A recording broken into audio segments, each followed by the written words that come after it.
যাই হই, আমি কেন, যে কোনো মানুষের ক্ষেত্রে সমস্যাটা জীবনে আসবেই, যে কোনো রকম সমস্যা। কারণ একটা জন্মছকে ষষ্ঠ ঘর থাকছে, অষ্টম ঘর থাকছে, দ্বাদশ ঘর থাকছে, তাই তিনটে ঘর মানেই সমস্যা।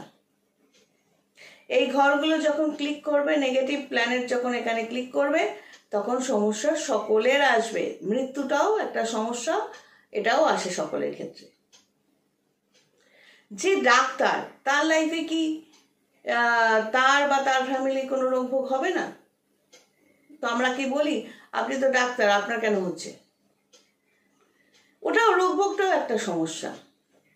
যে উকিল, তার নিজস্ব লাইফে ঝুট ঝামেলা, কেস করার মতো কন্ডিশন হবে না? হতেই পারে।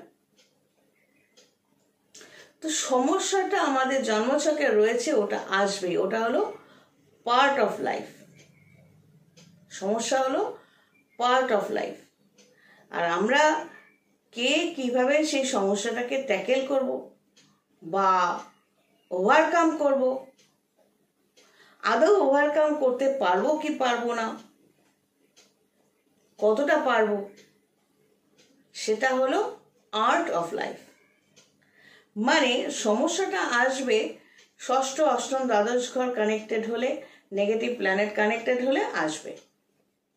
এবার আমার জন্মছকের ক্যাপাসিটি অনুযায়ী বা আমার কর্ম অনুযায়ী আমি আমার হাউসগুলো বা প্ল্যানেটগুলোকে কতটা স্ট্রেংথ দেব, আমি কতটা সিস্টেমে থাকবো।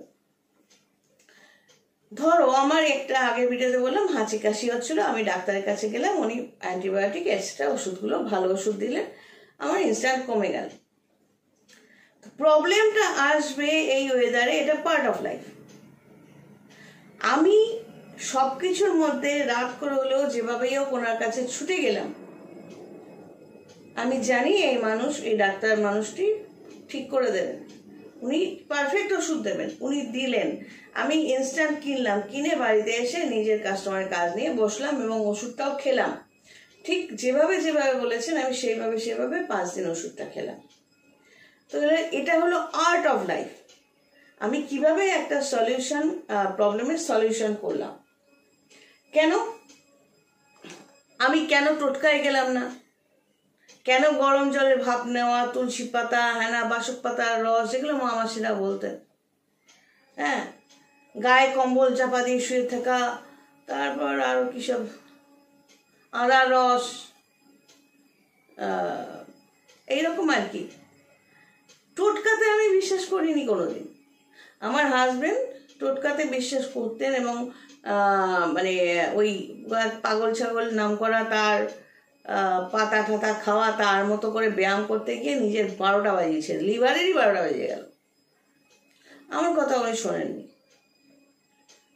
আমার কেটে গেলেও আমি ডাক্তারকে জিজ্ঞেস করি, এখন কি টেট ব্যাক নেব? তো এটা হলো আর্ট অফ লাইফ। যে প্রবলেমের যে সলিউশন, যে কোনো ফিজিক্যাল প্রবলেম হলে সলিউশন ডাক্তার।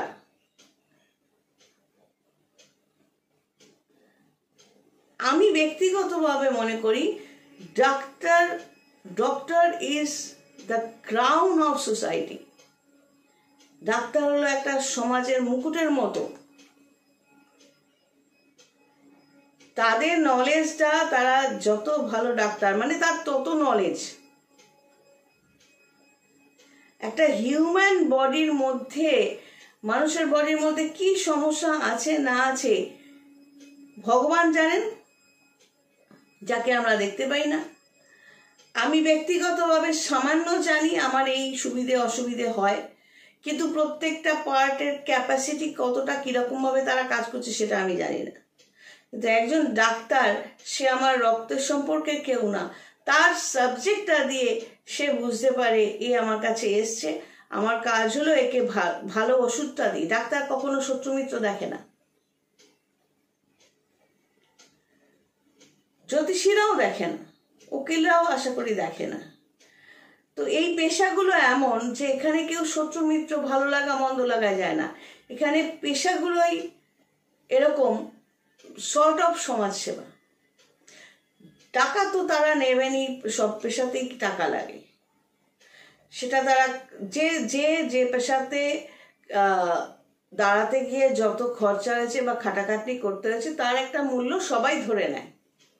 তার সত্ত্বেও বলবো ডাক্তারি বিদ্যেটা এমন যে আমি দেখেছি যে আমি তো কোনো টোটকায় যাই না, সামান্য হাঁচি কাশি হলেও ডাক্তারকে গিয়ে বলে আপনি ওষুধ দিন, কারণ সেই সাবজেক্টে সে পারদর্শী। একটা সমাজে হয়তো জ্যোতিষী, উকিল বা অন্যান্য পেশার লোক ছাড়া হয়তো কিছুটা টানা যায়, চলে গেলেও যেতে পারে। ডাক্তার ছাড়া কোনো সমাজ ভাবা যায়? তো ডাক্তারদের আমরা সাধারণ মানুষ সব কোন জায়গাটায় বসাই? আমরা অনেক উঁচুতে বসাই। তো সেটাই বলছি যে আমার কাছে অনেকেই বলেন, মানে পরিচিত যারা আছে, যে কোনো সমস্যা হলো একটা টোটকার কথা হয়তো বলছে, জানি এটা করব ওটা করব। আমি আমার সমস্ত পরিচিতদের বলি, সে কাস্টমার হোক, প্রতিবেশী হোক, এনিবডি, আগে ডাক্তার। ছোট্ট একটা সমস্যা হলো ডাক্তারের কাছে যায়, হয়তো ভিজিটটা যাবে তোমার, কিন্তু তুমি রাইট ডিসিশনটা পাবে, রাইট সাজেশনটা, সঠিক বুদ্ধিটা তুমি তার কাছেই পাবে। কারো একবার এক এক সময় এক একজন জিজ্ঞেস করে আমার এই সমস্যা হয়েছে, মানে যেগুলো আমি বুঝতে পারছি লিগাল সমস্যা, আমি বলি এটা পুলিশের কাছে যাও, এটা উকিল হায়ার করো, উকিলের সাথে কথা বলো, তারা গাইড করতে পারবে। যে সাবজেক্ট যার আন্ডারে পড়ছে তাদের সাথে কথা বলা উচিত। তো তুমি যদি এইভাবে চলো তাহলে তোমার লাইফের সমস্যাগুলো তুমি এইভাবে তুড়ি মেরে মেরে এগোতে পারবে। That is the art of life. এই আর্ট অফ লাইফটা আসে যে কোনো জাতক বা জাতিকার 5th হাউস মানে ইন্টেলিজেন্সি থেকে, নলেজ থেকে। সবাই ভালো থেকো। God bless and